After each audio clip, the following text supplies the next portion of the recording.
Hello, welcome to my channel.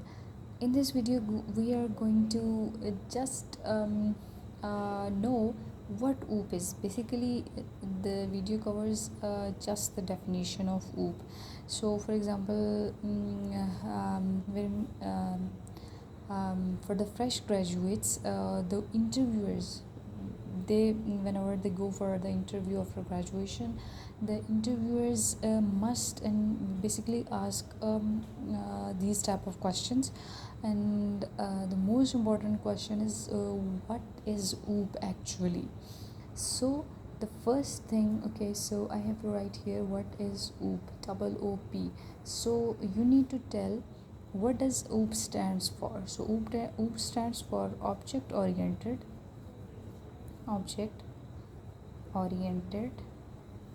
programming.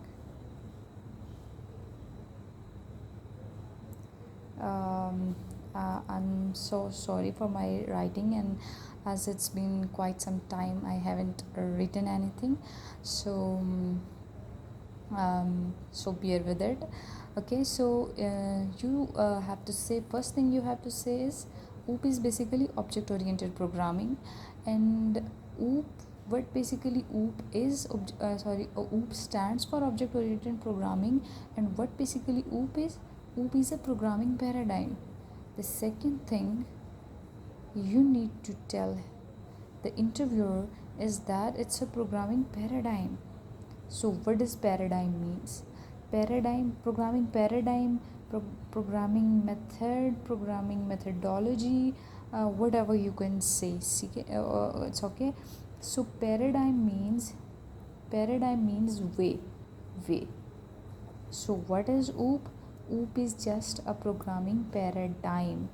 OOP is a programming paradigm. There are many other programming paradigms, like we have studied a structured paradigm, functional paradigm, declarative paradigm, imperative, prototype based, generic, logical, and many others, procedural. So what you need to tell is that OOP stands for object oriented programming, and it is a programming paradigm. Means it's a way of programming, it's a way of development, it's a way of development, or how we are going to solve our problems, how we are going to build our systems. So it's just an approach, it's just a way of development. So the third thing you need to tell the programmer is that object oriented programming is a programming paradigm that manages code plus data into self-contained units. Self-contained units, which are objects. So it manages code and data into self-contained units called objects. So what object is? Object represents a real world entity. A real world entity. So what does the real world entity or real world concept? Okay, that encapsulates attributes, or you can say properties, plus its behavior, or you can say functions that operate on data. So the third thing you need to tell is that it manages code and data into self-contained units called objects, and object represents a real world entity that encapsulates its attributes and behavior functions. So what does a real world entity or real world concept mean?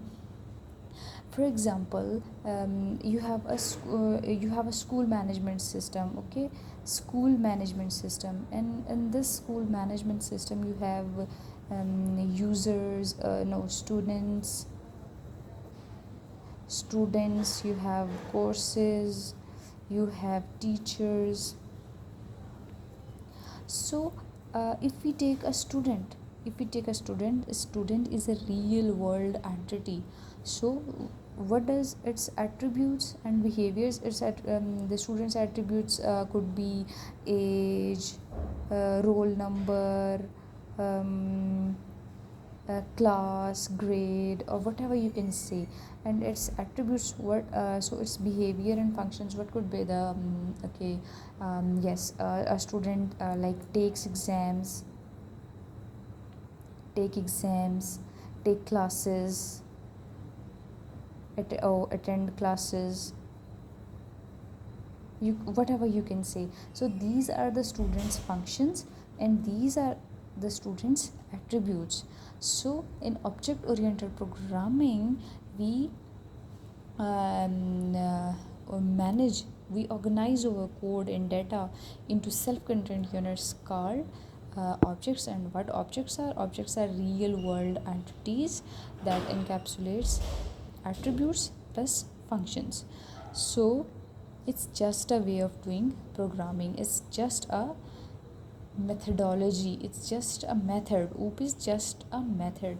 So the next the fourth thing you can tell about OOP is that about its main pillars, that are abstraction,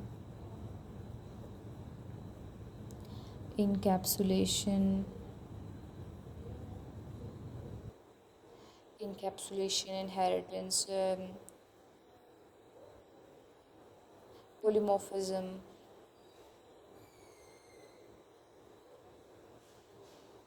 etc. So we will discuss these main pillars of the OOP in the next in the upcoming videos. So for now, all you need to tell your interviewer or whoever asks about you that OOP stands for object oriented programming, and it's just a programming paradigm, it's a way of development, it's a way of doing programming in which we organize our data and code into self-contained units called objects. And objects represents the real world entities, and real world entities that encapsulates its behaviors and functions and that operate on the data. And basically these and the fourth point you need to tell is that the pillars of the OOP are abstraction, encapsulation, inheritance, polymorphism. And so these pillars, these main concepts of the OOP facilitate us to build modular and reusable and maintainable code. So this is all about the definition of OOP. Is these points you can quickly tell to the interviewer. So that's all about this video. Hopefully we will see you in the upcoming videos.